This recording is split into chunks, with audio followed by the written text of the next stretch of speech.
ये block diagram 555 timer की है। ये ब्लॉक डायग्राम ऑफ 555 टाइमर में हम दो कंपैरेटर यूज करते हैं। एक अपर कंपैरेटर, उसको नाम दिया हमने A2, और एक लोअर कंपैरेटर, उसको नाम दिया है A1।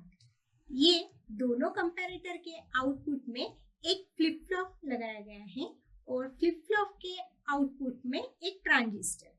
फ्लिप फ्लॉप यहाँ पे SR फ्लिप फ्लॉप यूज कर रहे हैं। फ्लिप फ्लॉप का आउटपुट में जो ट्रांजिस्टर लगाया गया है उसके अक्रॉस में कैपेसिटर लगाया गया है और ये कैपेसिटर पिन नंबर 7 को लगाया गया है, टाइमर की पिन नंबर 7 को। जो पॉजिटिव VCC सप्लाई लिया गया है वो पिन नंबर 8 को लिया गया है 555 टाइमर के, और उसके अक्रॉस में 3 रजिस्टर लिए गए हैं जो तीनों की वैल्यू यहाँ पे सेम है। यहाँ पे अपर कंपैरेटर और लोअर कंपैरेटर A2 और A1 दोनों को दो इनपुट टर्मिनल रहते हैं, एक पॉजिटिव जो नॉन इन्वर्टिंग टर्मिनल कहलाता है और एक निगेटिव जो इन्वर्टिंग टर्मिनल कहलाता है। वैसे ही लोअर कंपैरेटर में भी दो इनपुट है, एक पॉजिटिव इनपुट टर्मिनल और एक निगेटिव इनपुट टर्मिनल। जो पॉजिटिव है वो नॉन इन्वर्टिंग टर्मिनल होगा और निगेटिव जो है वो इन्वर्टिंग टर्मिनल होगा। पॉजिटिव मतलब non inverting terminal of upper comparator को थ्रेशोल्ड से कनेक्ट किया गया है जो पिन नंबर 6 के टाइमर को कनेक्ट है, और पिन नंबर 5 जो इन्वर्टिंग टर्मिनल को कनेक्ट किया गया है वो है कंट्रोल वोल्टेज, और यहाँ 555 टाइमर में जो कंट्रोल वोल्टेज होगा वो 2/3 VCC होगा।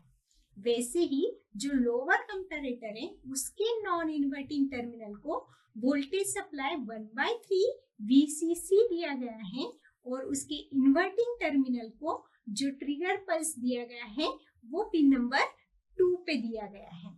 यहाँ पे पिन नंबर 1 पे ग्राउंड टर्मिनल कनेक्ट है जो पूरे सर्किट डायग्राम का मेजरमेंट करता है।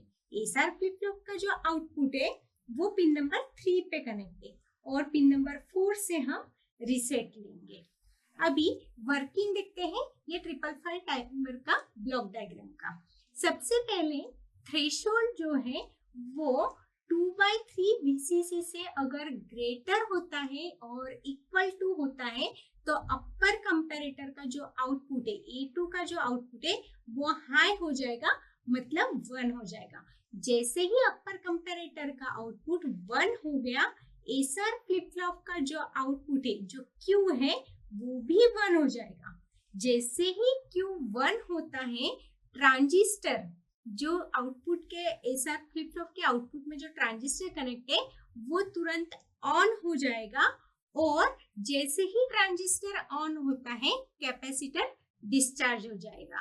जो और कैपेसिटर जो डिस्चार्ज हो रहा है उसका अक्रॉस में रजिस्टर से वो डिस्चार्ज हो रहा है, और कैपेसिटर डिस्चार्ज स्टेट पे स्टेबल रहेगा जब तक ये 555 टाइमर को एक्सटर्नली ट्रिगर पल्स अप्लाई नहीं किया जाता है।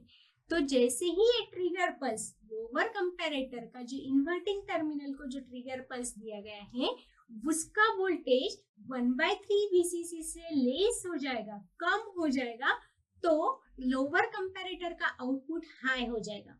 जैसे ही लोअर कंपैरेटर का आउटपुट हाई होता है अपर कंपैरेटर का आउटपुट 0 हो जाएगा।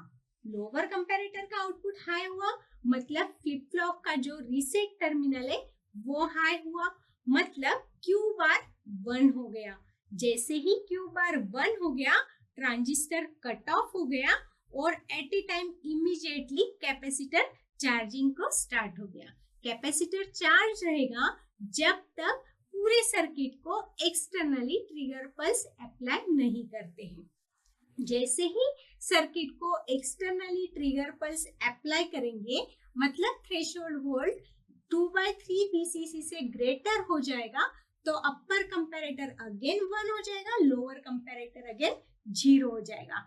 इस टाइप से साइकिल कंटिन्यूअस चलता रहेगा और कैपेसिटर चार्ज और डिस्चार्ज होता रहेगा, ट्रांजिस्टर ऑन और ऑफ स्टेट में जाता रहेगा। जैसे ही ट्रांजिस्टर एक स्टेट में है, डिस्चार्ज स्टेट में है, तो वो एक स्टेट में स्टेबल तब तक रहेगा जब तक उसको एक्सटर्नली ट्रिगर पल्स अप्लाई नहीं करते हैं। मतलब 555 timer mainly work on the trigger pulse, वो एक्सटर्नली ट्रिगर पल्स पे ही अप्लाई वर्क करता है 555 टाइमर.